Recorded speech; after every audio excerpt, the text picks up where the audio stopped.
Hi, Bong Alcaide here. Welcome sa aking channel. Okay? Sa video na ito, we'll try to review Roha Elysium.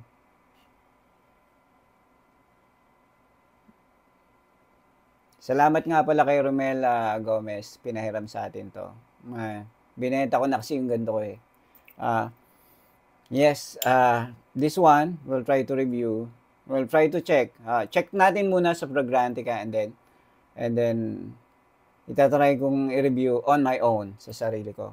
Let's try the accords. I'll try to flash it here, yung accords niya, okay? Main accord is citrus, aromatic, and woody. Fresh, spicy, amber, green, fruity, earthy, and animalic. Okay. This one, yep, wait. Focus mo. Yan. This one, nirelease noong 2017. So, ilang years? So, 7 years ago. Yeah. And then, by Roha Dub, okay, alam naman natin na siya talaga yung gawa. By the way, yung Elysium Balay, the meaning of that is a place of condition of ideal happiness, no? So, yeah, sa tingin ko nga, ideal happiness, kasi yung scent nito, very fresh, very masculine, at the same time, may fruity and woody, no? So, himayin natin, no? Based by the notes, no? In-spray ko na kanina actually dito sa damit ko. Siguro mga 2 hours ago. Yeah, dry down na to. So, we'll try to check the opening.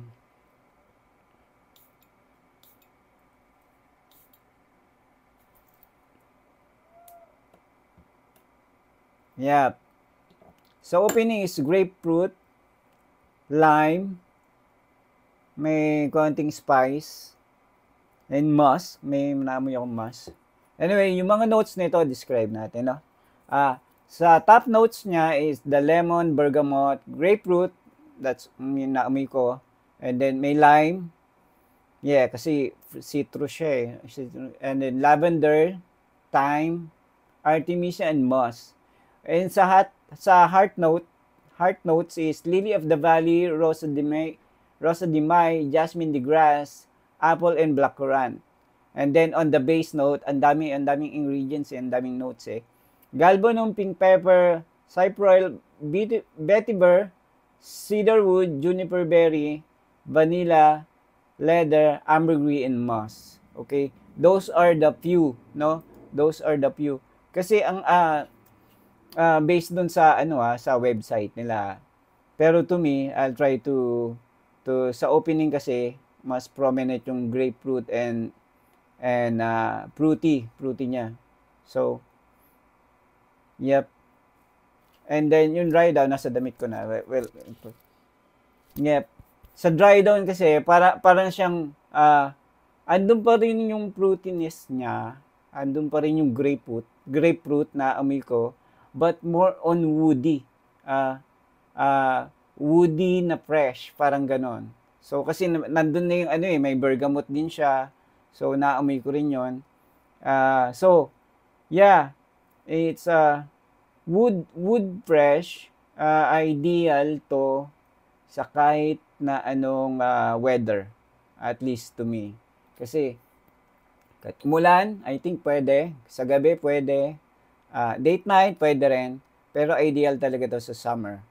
Summer and sunny day.